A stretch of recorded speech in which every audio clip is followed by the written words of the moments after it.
You're listening to the Options Insider Radio Network, the home of the Options Podcast. For more quality options programs, visit theoptionsinsider.com or search for Options Insider Radio Network in your podcast provider of choice. Listeners can also access all of our programming through our mobile app available in the iTunes and Google Play stores. Select programs are also available via live stream at MIXLR.com/options-insider. That's MIXLR.com/options-insider. Don't forget to follow along with your favorite programs and submit your own questions for the hosts at twitter.com/options, stocktwits.com/options, facebook.com/theoptionsinsider, or via questions at theoptionsinsider.com.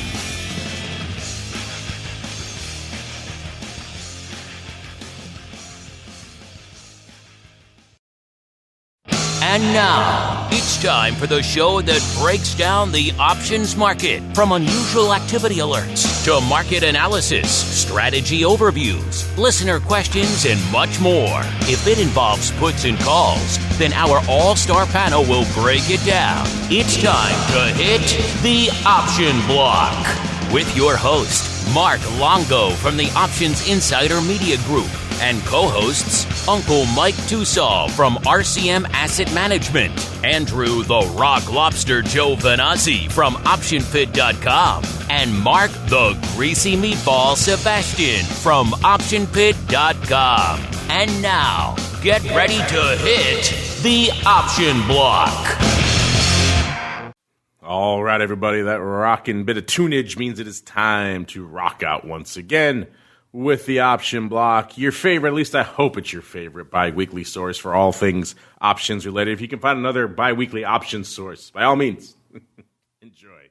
My name is Mark Longo from theoptionsinsider.com, as well as, of course, from the ever-exciting The Options Insider Radio Network. If you like what you hear, head on out to your platform of choice. Make sure you leave a nice little review there so folks can continue to discover the program. You know, we've been doing this for a long time. New folks continue to discover the show all the time. We like that. We like to continue that, so by all means, if you like what you hear, head on over. If you don't like the Rock Lobster or something else, just don't worry about it. We'll leave that one. We'll leave that one off the table. And, of course, however you listen, live after the fact, hit us up. Questions, comments, insights. We do indeed love to hear from you guys. And joining me on the program. It's a faux program today, listeners. On the program today, we've got, since I maligned him unfairly, let's start off with the rockingest of lobsters, Mr. Andrew Giovinazzi from OptionPit.com. By way of a little thing called Carmen Line Capital. Mr. G, welcome back to the program, sir. I got maligned not even in the intro.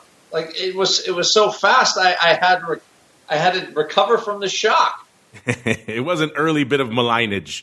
You know, that's what happens on Monday. You know, it's just that, you know, it's an early start to the week, early start to the day. You know, you get maligned early, sir. What can I say?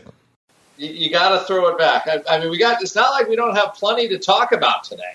Yeah, there are some things. There are some things popping off here. It's been another week of stuff kicking off here to start the week. And also joining us to talk about some stuff, the guy from that quiet little hamlet known as St. Charles, a.k.a. Uncle Mike, a.k.a. the guy from St. Charles Wealth Management. Uncle Mike, welcome back to the program, to you as well. Let's talk about some stuff. I'm ready. All right.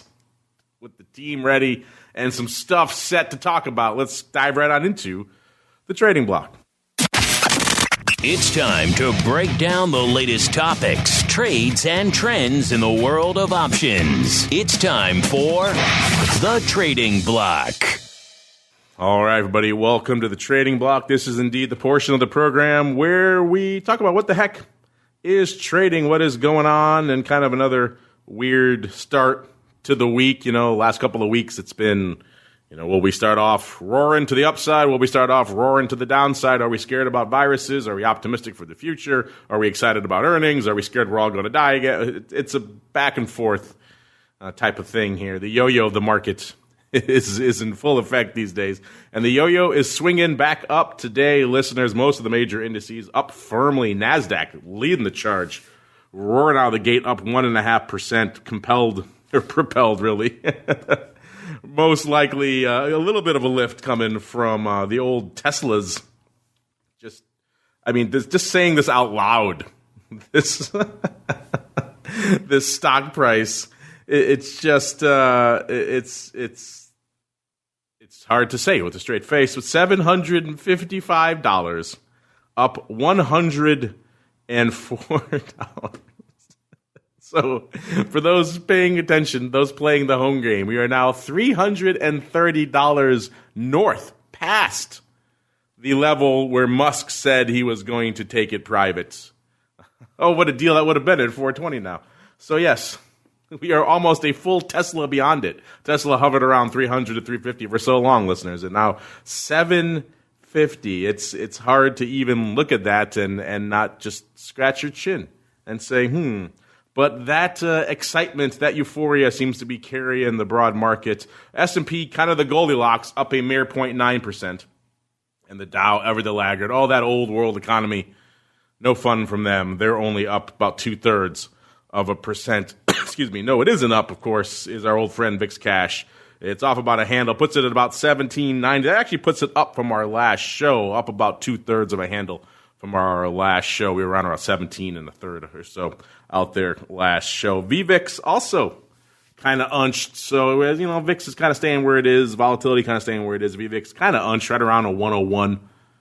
Pretty close to where it was on the last show. And our old friend VXX was at a 1570 coming into showtime. Let's see if it has evolved. 1577 right now. So it's up about almost 0.2 of a point from where it was this time last show. So a lot of things popping off. Of course, we are awaiting here in the U.S. the first, you can't really call them votes because they're not effective votes for a president, but they are a choice to nominate perhaps a potential candidate on the Democratic Party. So in that sense, they are the first kind of quasi-official. They are the kickoff. Iowa caucuses, of course, the kickoff to the 2020 official election season. We, of course, have New Hampshire right after that. And then the whole ball starts rolling, heading on into Super Tuesday and beyond. So we'll see those results later on tonight. Some interesting nuggets coming out of the last-minute polling, but we all know how reliable these, even exit polls, notoriously unreliable. So can't really put a lot of stock in those. But the market's waiting on those, of course, and more news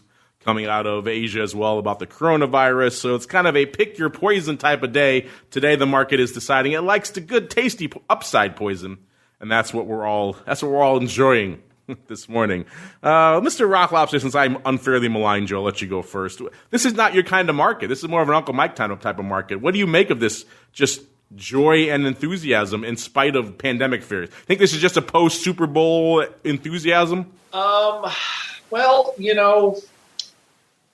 I think people were expecting worse from China opening today, and the fact that I think FXI is somehow up 35 cents, which must be the most amazing amount of market manipulation ever by the Chinese government. You're not allowed to short stocks, and you're not allowed to you can buy all the stocks you want, but you can't short them, and you can't sell more than, 10 million yuan worth of stocks. So I think the Chinese government has got quite a pickle on its hands with this. One thing, so just a couple of things. Here's the tinfoil hat time. Notice how the president who tweets about just about anything has just really not tweeted about this at all, considering. I got a task force, but it's pretty much under the radar. And, to me, when I look at stuff like that, it's, we've quietly cut off flights, I believe now, to China, mainland China. Anybody coming from mainland China has to go through a quarantine. It is easy to turn the airplanes off. And it appears that's what's going on around the world, unless I am mistaken.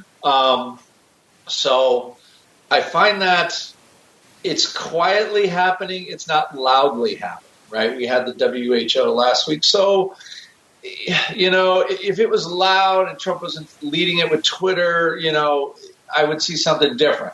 It's also, you have the Palestinian peace, the peace process. Like they put out that plan, and then you haven't heard much from it after that, even though the PA just totally rejected. So it's almost like when he's more serious about something, he doesn't really tweet about it.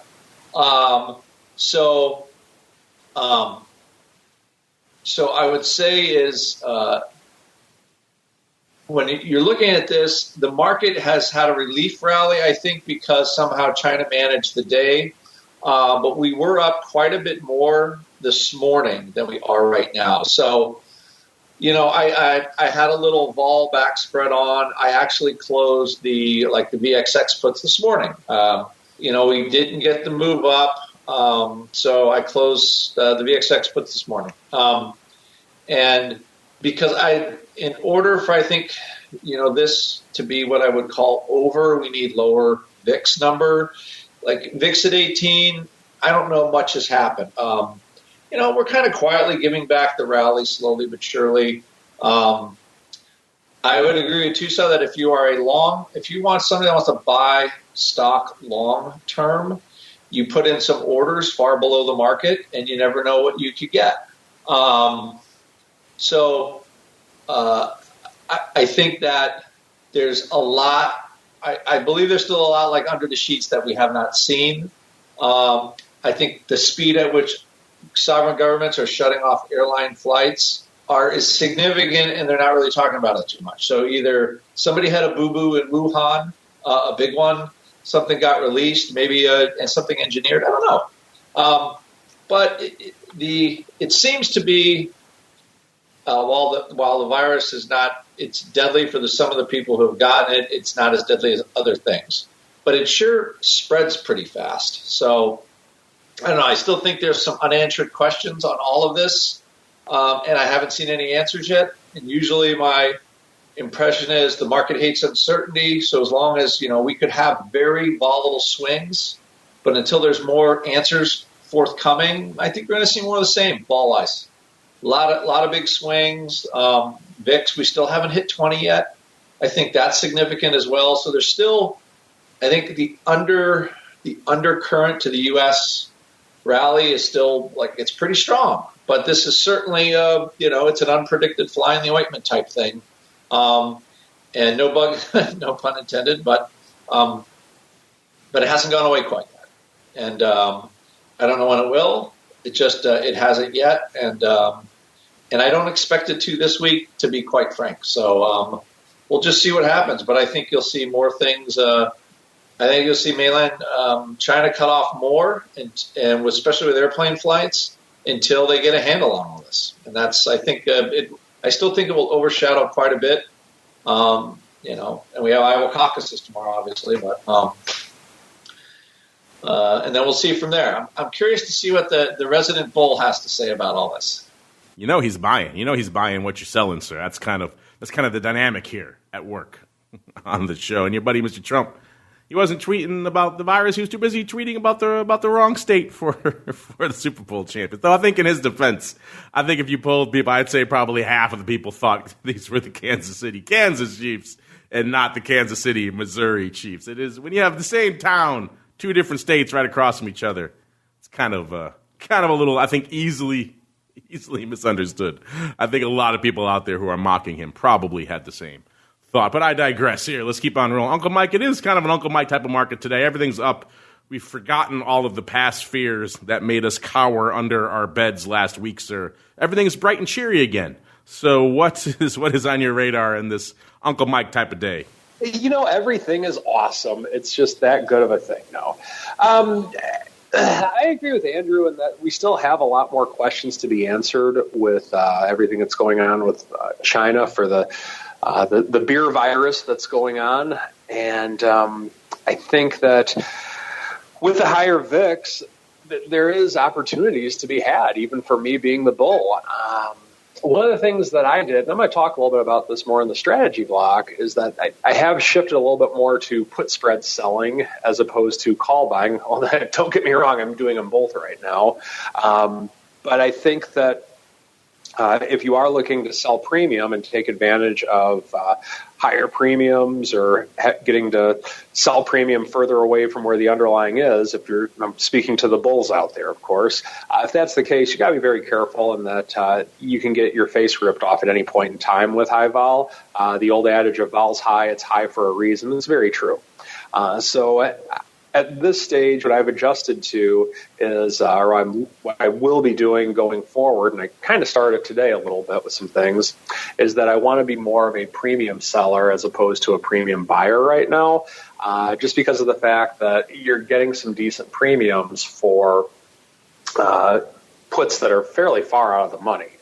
But once again, with that, don't let these things go in the money, folks. Unless you want to own them for the long term. If that's the case, then you're in a really good spot for selling puts to get into stocks right now. If you know you want to buy stocks anyway, you can get paid some pretty nice money to buy them by selling puts and using that technique to actually get into stocks. But if you're doing vertical put spreads at this point, which is something that I'm doing, then just be very careful. Don't let them go in the money, and understand that this is a very gappy market that we're in right now. Meaning that when we have a primary source of market movement or news coming from a place that is awake when we're asleep, we're going to have a lot of gaps in the marketplace. That's just a simple fact of life. So make sure that if you are selling premium and you're doing it on stocks or ETFs and you're not doing it in the futures world, make sure that you have a far enough distance to feel comfortable of a movement against you to where it's not going to hurt you as bad as not going to hurt you super bad overnight. So make sure that you have that understanding and with where you want to do. Now, in terms of where we are with things in the marketplace, we're roughly 8 points off of the all-time high in SPY, so roughly 80 points away on the S&P 500. So with that, we're 2 to 3% off of our all-time high. We're still ahead on the year right now for the S&P 500. I think the main difference right now than a couple weeks ago is one simple thing, and that's the coronavirus. And when you have something like that, ultimately, I believe this is going to be cured. And it's not, maybe the virus won't be cured, but the problem will be cured at some point. When it's going to happen, I don't know. I have no crystal ball along those lines. But that's what's causing the volatility in the marketplace right now. It's not being caused because company after company is just not making earnings. We're in dire straits as a nation. That's not what's causing this. It's pretty much the coronavirus. So I think that once this is solved or helped, so to speak, then I could see us going back to business as usual or being the bullish market with which we have been in.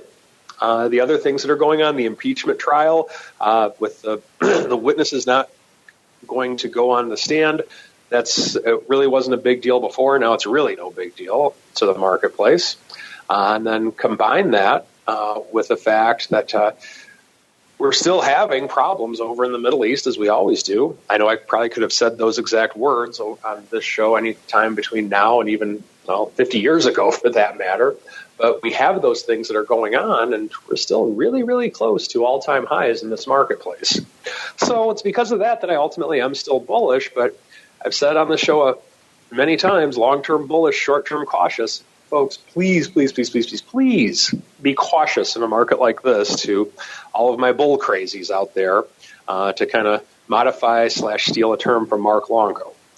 And then the final thing with the Super Bowl, maybe this is true at your guys' houses, but I remember when San Francisco took the 20-10 lead, a lot of people that were at my house, they said, this game's over now. We're good. We're going home. Our kids got to get to bed. I'm like, all right, but this game is far from over. And hats off to the Kansas City Chiefs and Andy Reid. They did a heck of a job. Mahomes and the whole gang. Congratulations, Chiefs.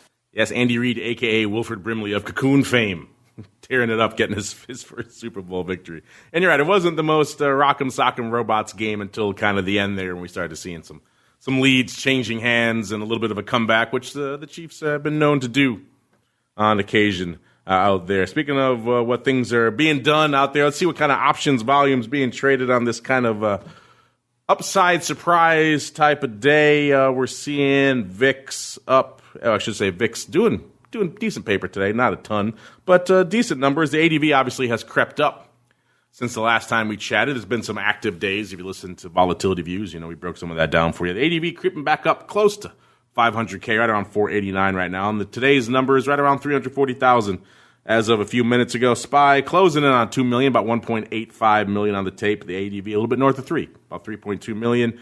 The S doing about 761,000 contracts. The ADV a little less than 2x that, at about 1.4 million contracts. The Q is 400K exactly. As of a couple of minutes ago, the ADV closing in on 800K, about 792. And the IWM doing about 181, and the ADV about 370,000. So Russell kind of in that half of its ADV range.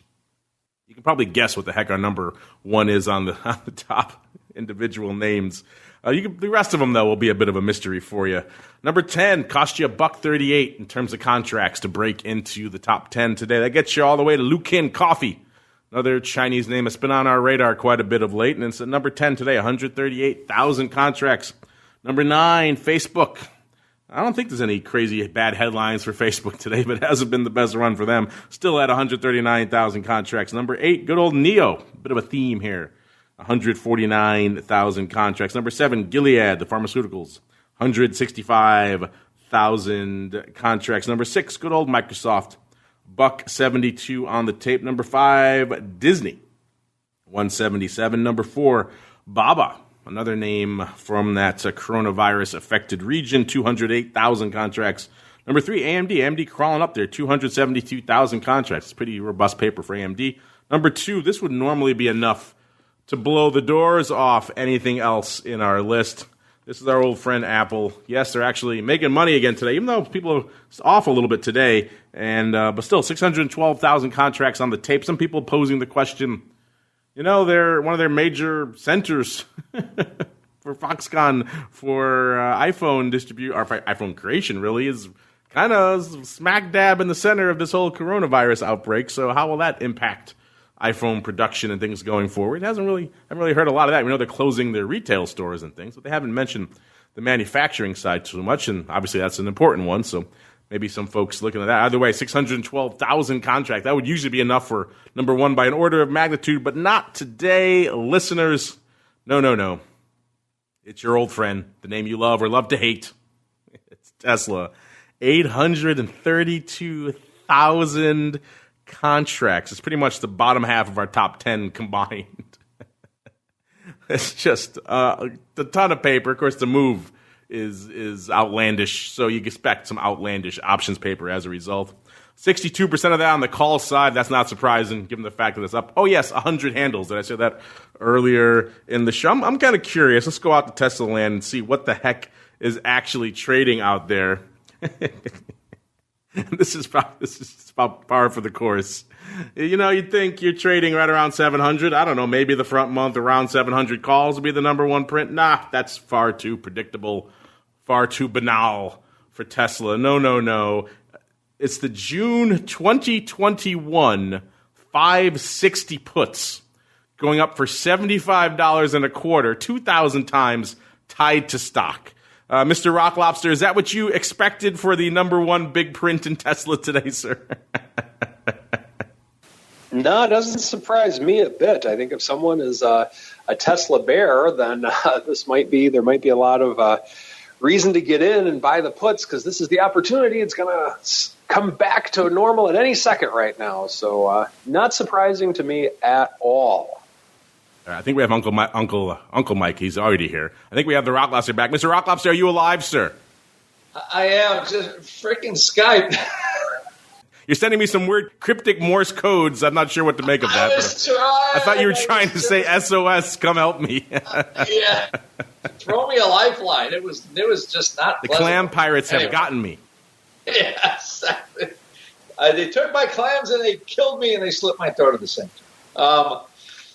Are people replacing short stock with puts? That's not totally, that's certainly possible, I think. I was actually looking at with a student this morning, like some crazy trades, diagonal put spreads that have a tiny short delta, but the put spread goes away if the stock goes straight up. The margin on it was crazy. A 1 lot margin was like 12 grand or something. So that made it more difficult for 1 lot unless you have portfolio margin. I was looking at something, I don't even know if it's reasonable to be how tradable it is, but the 900,000, 1,100 call fly in Tesla on the Feb 21 cycle was like $3.50. I thought that was kind of reasonable. Like upside calls are insanely expensive. Just take your pick on just about anything. It's total madness. So I think with Tesla up $100, what does that move? That is a 10-15% move. So that's like one day realized move is over 200%, and the options are only a 70%. So, you could probably do delta neutral options on Tesla at a 75 vol and make money. So that's what I'm looking to do. It's just crazy pricing. So I don't know what's going on. I am the law of round numbers person when it comes to crazy stuff like this. And that's why I was looking for like upside around that. And then I'm looking for some kind of reasonable put spread that doesn't cut the margins just less on the downside. So anything can happen. Anything can happen with the stock. The $100 rally today could be gone tomorrow. It could be up another 100 tomorrow. Who knows? So I was just like TOSAW was saying, be careful. I think I didn't see a huge borrow problem in the name. I think all the shorts have pretty much kind of given up. So it's 1, 2, 2. So there is a little bit now. There's about $2.50 to March, which isn't a huge amount considering the stock $780. So it's the short interest is building again. That doesn't mean it won't make it exciting for those people for the shorts. And I would not short this thing, although again, I like the idea of some sort of some kind of high positive gamma trade, hold for 2 or 3 days, and Tesla will probably be anywhere $100 away from where it is today. So, you go under that assumption, and all of a sudden things become much more reasonable in there when you look at it. But the March 20 straddle, just for some fun numbers, the at the money straddle's $140 in March, probably fairly priced, easily fairly priced. Straddle for Feb 14 is $85. So I think if you build trades around expected move like that, you can make some money. But where the stock goes, who knows? I mean, it's crazy town. But I would say that $1,000 looms is a big round number, So that's all I'm going to say with regard to. Now that I found my mute button, I don't feel so. All it takes is a freaking analyst to up his number and the thing moves $100. I mean, what other stock jumps $100 on an analyst talking it up? We all, what dim view we all take of analysts here. Yet someone's loving this. Obviously, maybe some shorts stampeding for the exits also contributing there. You think they would have been squeezed out earlier, but apparently maybe there's still a few left. Either way, this is a big move here in Tesla land. Let's look really quickly at big moves. We talked about it last week. We used to be big parsers, big analysts. We kind of brought the world's attention to the massive cluster of liquidity and the downside there of Tesla options, the catastrophe puts, the mystery puts. And our friend, the Flow Master, was so accommodating. He built a custom search for us on his thing so we could just, with a push of a button, scan all of the Tesla downside. So let's do that and see what lit it up out there over the past week. By the way, we said last show, the Feb par puts, are still the number one options size position out there in Tesla land, and that is still the case right now. Quite a few of those bad boys open to the tune of about 70,000 out there. That's still the number one position. But in terms of downside prints over the course of the last week, someone putting on 20,000 of the Feb 75 puts for a whopping 3 cents. Now, you think they might be hitting the bid on these, but that's opening. So someone perhaps opening to get their 3 cents 20,000 times. That was on the 29th. Last Wednesday. So there still have been some big prints here in these far out the money puts in February. Who knew? February is now the new Jan, apparently, when it comes to all things Tesla downside. We could keep parsing Tesla for days, and I got a feeling we'll probably come back to it on future shows. But we got to keep on rolling now. Before we do that, let's look really quickly. Actually, we'll get to the earnings in a little bit later on in the show. It is time now for us to parse some other weird and wonderful options paper. Yes, it is time for the Odd Block.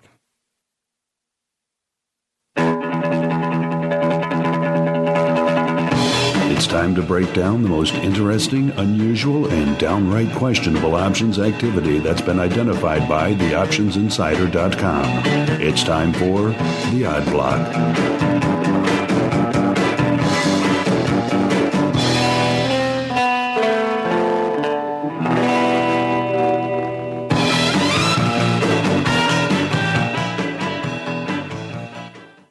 All right, everybody, welcome to the Odd Block.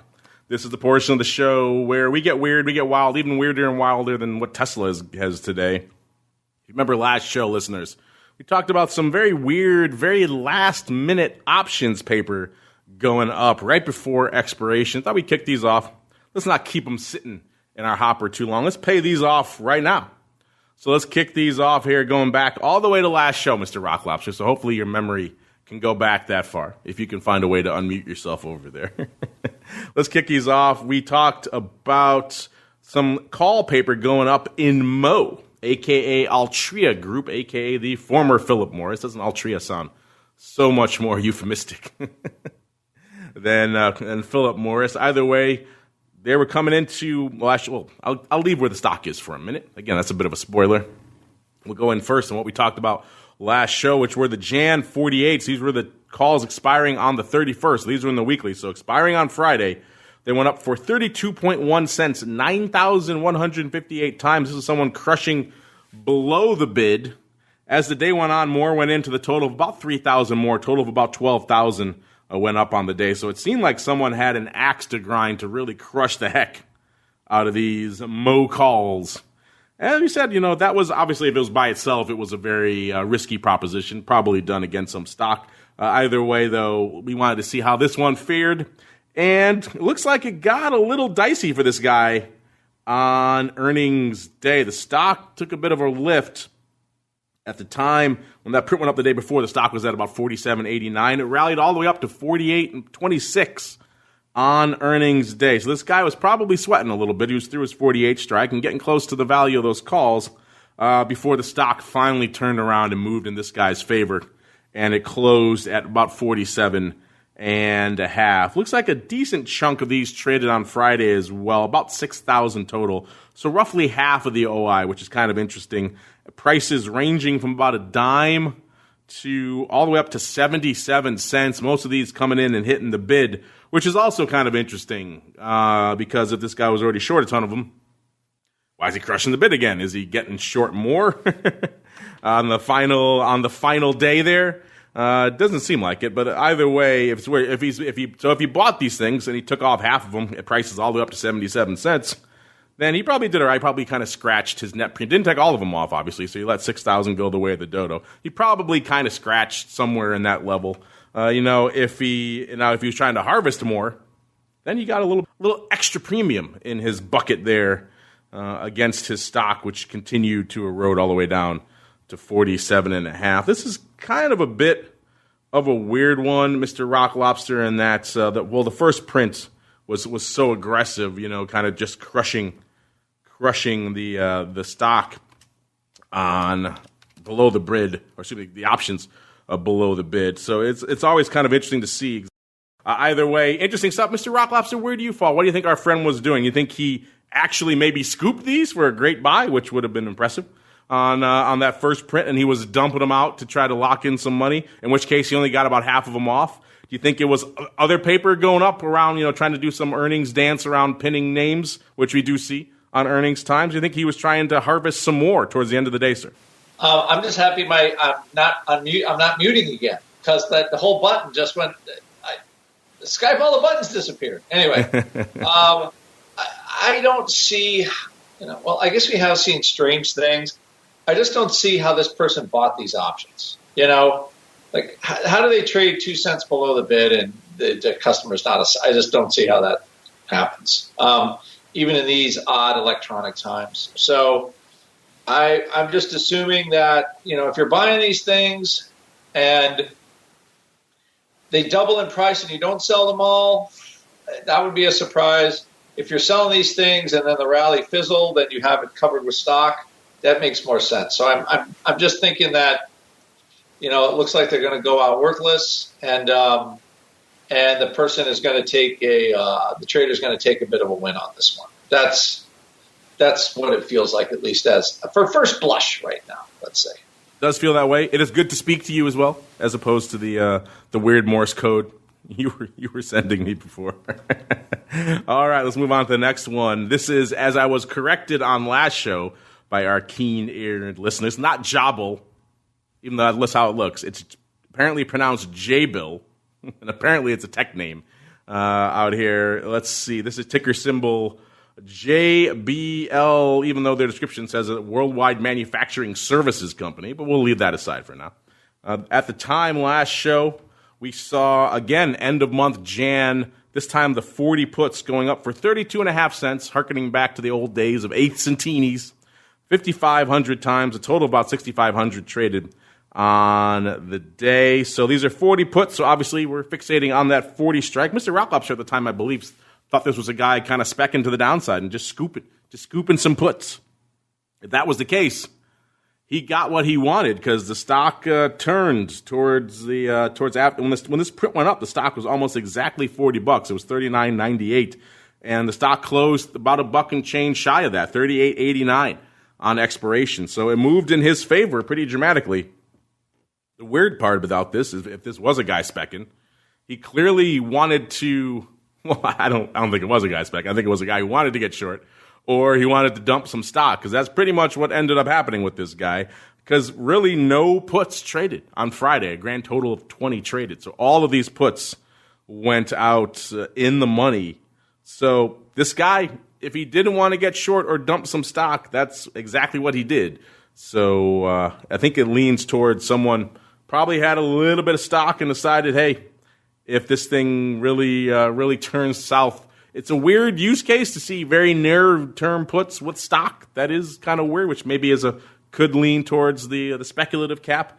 But the fact that these weren't closed out and nothing was really done with them leans against that, unless this guy really wanted to get short pretty aggressively. Mr. Rock Lobster, near-term puts went his way and didn't touch them on expiration. What's your take here on these J-bill put love? Well, with the stock up $1.50 almost, you would think that they exercise them, assign, sell the bottom, and then it pops, or is this them just trying to buy all the stock back? Yeah, it's not looking too good for them today. I should mention up to about 40-30 right now. So all that goodness right back off again. That's why you should maybe take them off when you can. I think that is reasonable for most days. And to be honest, I don't know. You never know what they do behind the scenes. Maybe they had a bid in and they sucked up all the stock on Friday when the market fell apart. They just took their money. That's certainly possible because they thought maybe that was a better alternative than trying to go sell the puts. So I think at least right now they had I'm just going to go with the fact that it looked like a winner. We're going to assume it's a winner, and they were correct. I mean, it was pretty much a triple. But the closing of the trade is, let's just call it. We do not know how they closed it, at least at this point. But let's hopefully they didn't screw up what happened, because it looked like a good one. Yeah, let's hope they came in and scooped it right around 38.90, and they rode it all the way back up to where it is right now, $1 and change, and they're laughing all the way to the bank. Because otherwise, it just on the pure options execution side of it, it looks kind of sad. So let's look at the optimistic side instead. Because that kind of size, he probably had another axe to grind out there, and it probably was the stock. All right, let's see. Let's bring it up to today. Let's dial the machine, the Wayback Machine, to today's dial, all the way out to. I'm trying to think. This is one we probably haven't talked about. Actually, we have, because it has Kate Spade in this. This is Tapestry Inc. I knew it has been a little bit, but yes, our old friend Tapestry Inc., ticker symbol TPR. It's a fashion holding company. They own Kate Spade and Coach, a bunch of other stuff in there. Trading today, $26.22, up about 45 cents or nearly 2%. This is the name that a year ago was looking pretty good. It was trading nearly $40. And then instantly, about the next day after, it sold off pretty hard down to 33. And it kind of vacillated around that level for quite some time. Then it sold off again in August. So I'm guessing a couple of earnings cycles were none too favorable to this name, because then it got down to 26 and change, which is pretty much where we find it right now. Somewhere in this, actually, no, it got down lower. I'm sorry, it got down to 19.5 and hit a low of 18.5 in August. So it had a rough run there. Kind of recovered from that, and by the time September rolled around, it was trading about $25 again, and it's kind of been in this range pretty much ever since, about 25 to around 27 and change, and pretty much where you find ourselves right now, 26 and about a quarter. let's see what our Eye of Sauron found on this. Otherwise, not a huge volume day outside of those big names that we're printing in the top 10 here. Let's look. It was Feb 27s going up for $1.15. Lift in the offer. These things were $1 at $1.15. 2,600 times. This was opening over there on the Philly. Worth noting, they decided they liked them, and they came for more to the total of about 6,500, so about 4,000 more going up later on in the day. So a decent size opening upside call love here, Mr. Rock Love. I'm sure someone calls you that, not me. Mr. Rock Lobster. Here for Kate Spade and all these other fashion brands. This is kind of like, this has a bit of a whiff of an old school odd block print to it, does it not? Of someone swinging for the fences here in Tapestry. And if that's the case, they need this thing to happen fast because they're going out to Feb. Mr. Rock Lobster, what's your take on someone gobbling up all the Feb 27s in Tapestry, sir? You know what? To be honest, you're the first one ever really to call me the Rock of Love. So I don't really. There you go. A new nickname for you every show. I think this is one of those. I thought they maybe had a good idea. They probably thought they had a good idea, and then the coronavirus came and messed it up. However, there's time. There's time, and there's earnings. So. There's some possibility for this to happen for sure. Earnings are the 5th, and they're about even. They got a shot. I'll just say these are shot. They're not a lot for calls. And I myself, I like these pullback plays where a stock goes up a lot more, and then the market kind of takes it way down. And to me, I think it's easy for a stock to do what it has already done before, meaning it was at a higher price before. So I like bounce plays like this.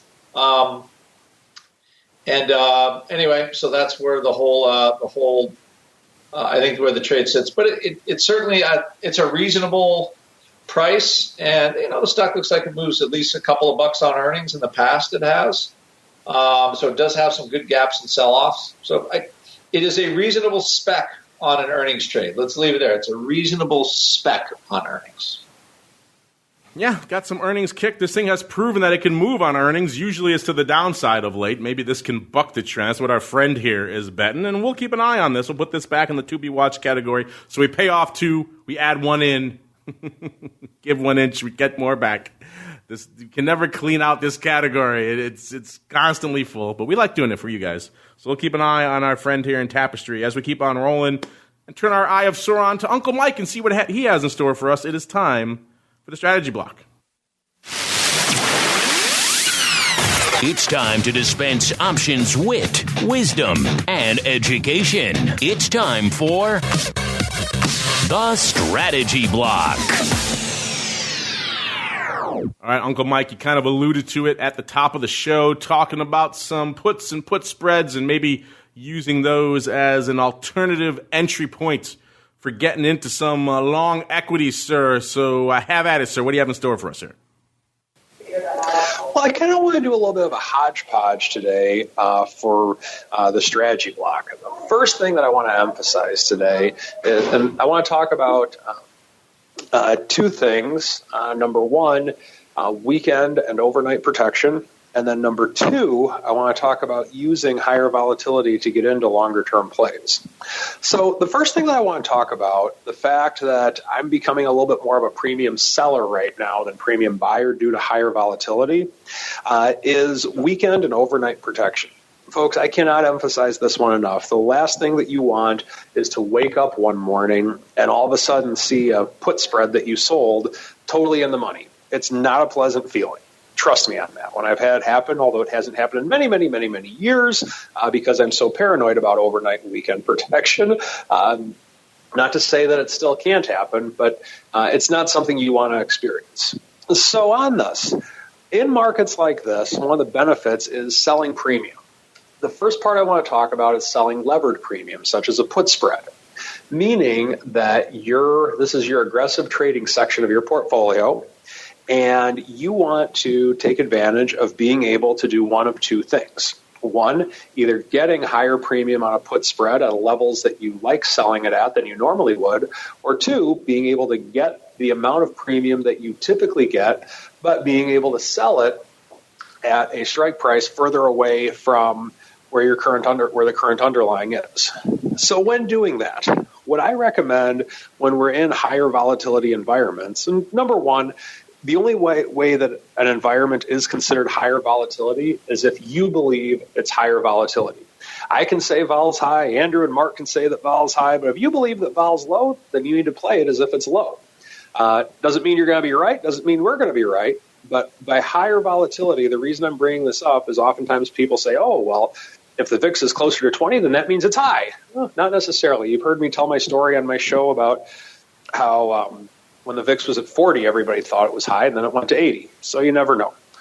Now, with that being said, I took a little bit of extra precaution this past weekend. I was short a put spread, and throughout the week, my stop or my line in the sand, so to speak, was when that put spread touched the short strike of the put.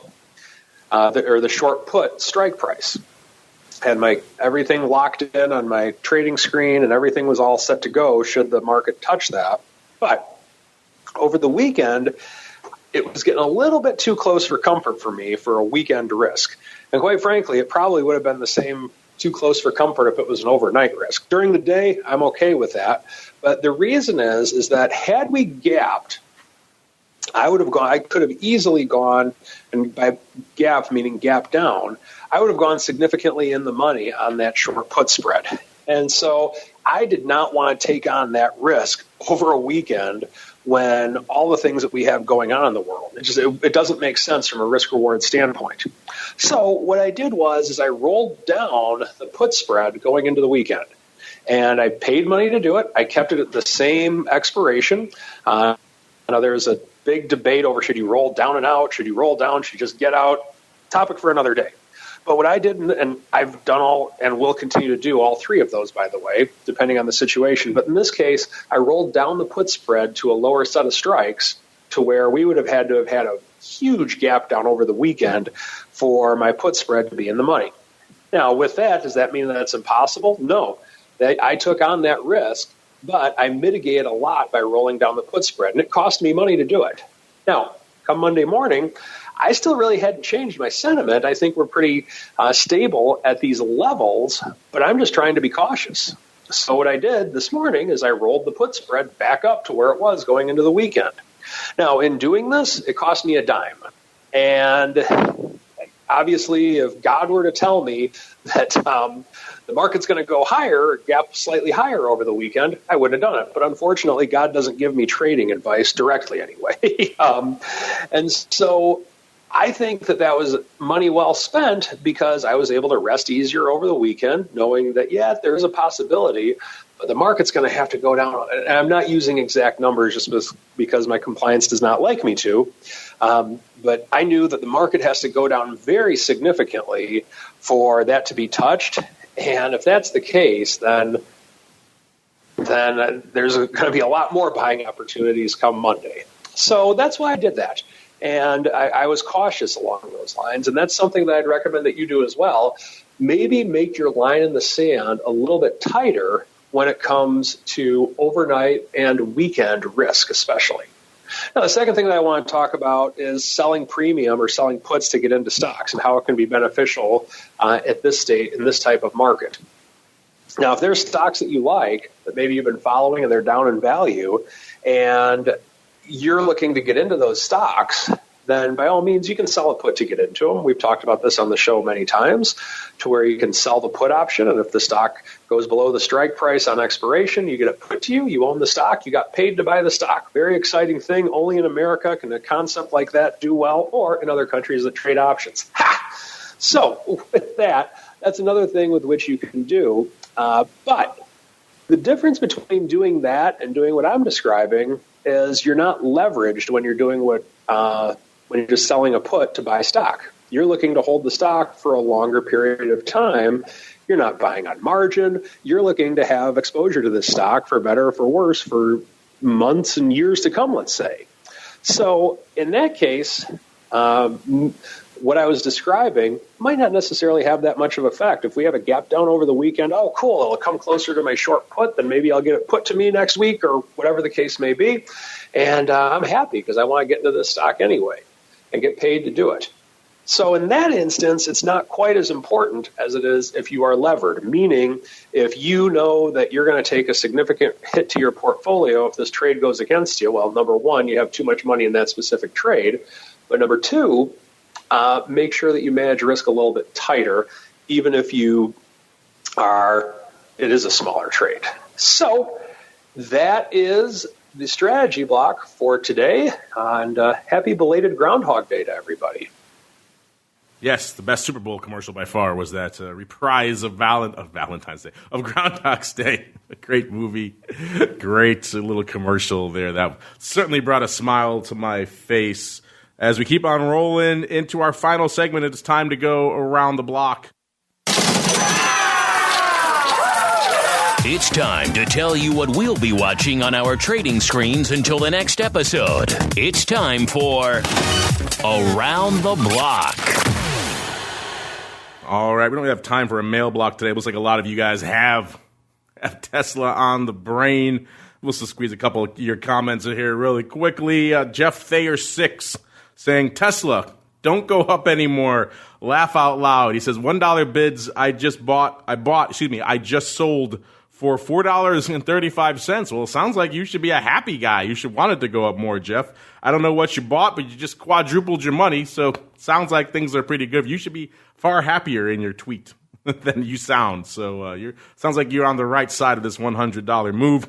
Mr. Brandt, Mark Brandt, longtime listener, says, Tesla calls are as hot as Shakira last night in Miami. Yeah, some folks like that halftime show, others a little bit more divisive. But either way, I guess it worked for him, and it sounds like Tesla calls are working for him as well. Let's go on out to the earnings front, and let's see what is popping off for the rest of this week. Keep an eye on if you want to get away from coronavirus fears and look at actual hard numbers.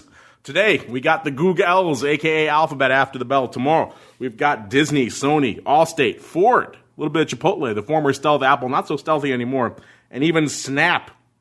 Wednesday, we got Merck, Siemens, GM, so you like your automotives. This is the week for you. Spotify as well. Thursday, T-Mobile, Uber. That'll be interesting to see how that one fares. Activision, Blizzard, Fiat, Chrysler, more automotive. Twitter and WWE, they've been having some headlines as well, firing a swath of executives at WWE, the stock getting pummeled. Interesting stuff there. And Friday, some name you may have heard of called the SIBO popping off there as well. They're usually before the bell, as I recall. So let's go back around the horn and see what everyone else is cooking. Let's start in the land of the lobster, whom everyone loves, Mr. Rock Lobster. What is on your radar for the rest of the week until we can gather here together again on Thursday? Well, three things. Coronavirus. I actually can't watch that. I just hear about it. 3250 SPX. I'm not a technical guy, but it's kind of been bouncing off that and stuck here for the last 3 hours. So I'll just say that's a technical number because the market won't move through it.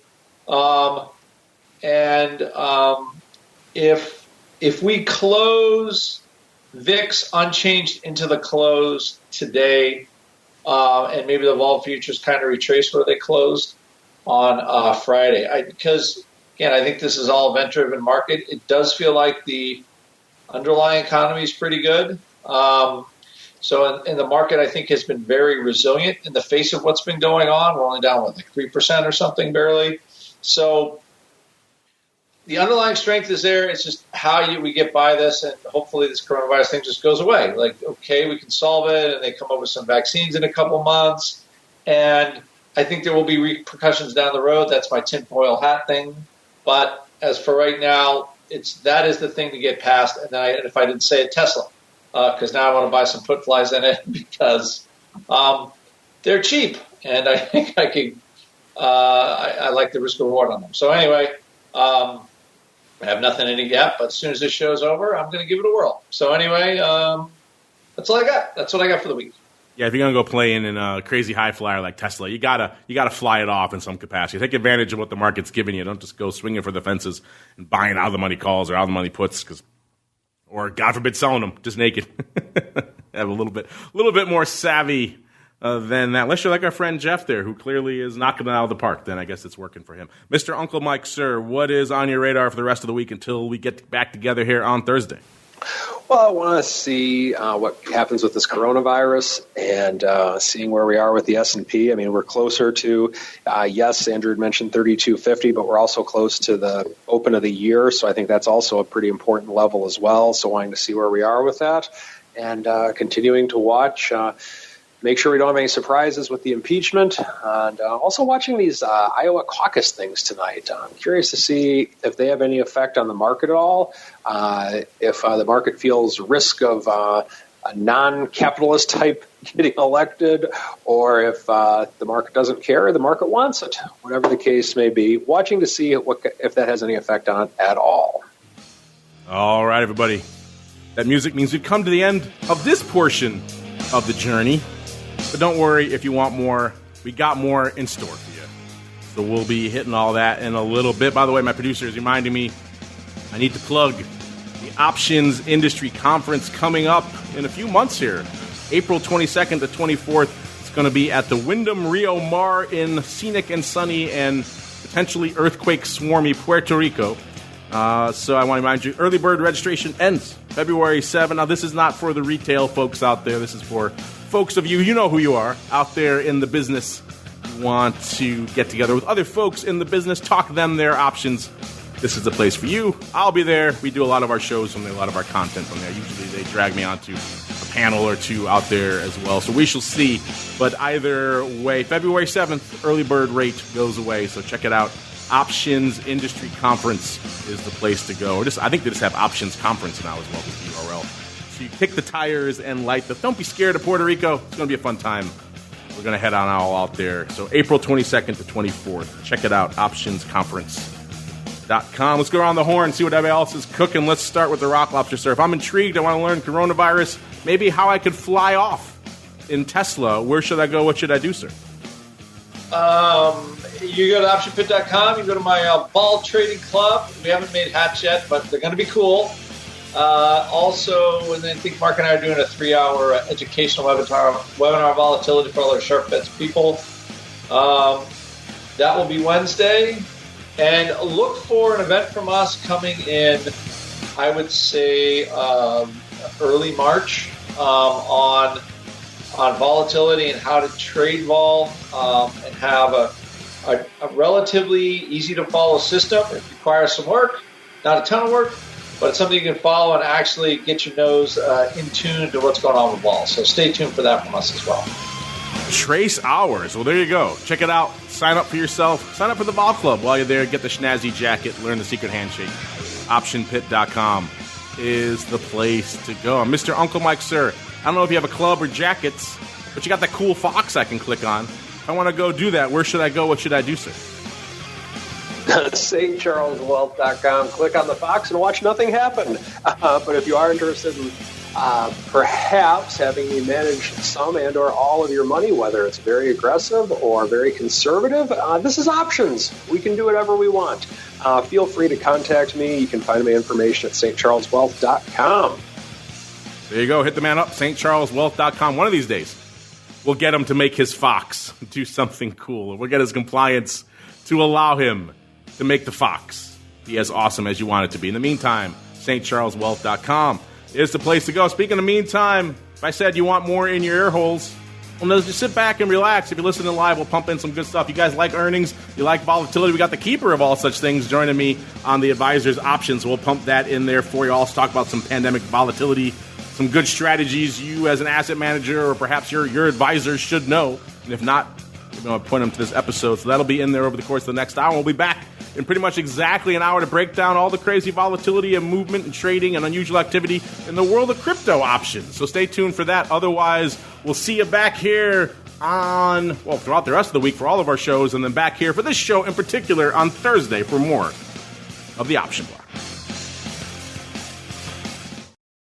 You're listening to the Options Insider Radio Network, the home of the Options Podcast. For more quality options programs, visit theoptionsinsider.com or search for Options Insider Radio Network in your podcast provider of choice. Listeners can also access all of our programming through our mobile app available in the iTunes and Google Play stores. Select programs are also available via live stream at MIXLR.com/options-insider. That's MIXLR.com/options-insider. Don't forget to follow along with your favorite programs and submit your own questions for the hosts at twitter.com/options, stocktwits.com/options, facebook.com/theoptionsinsider, or via questions at theoptionsinsider.com.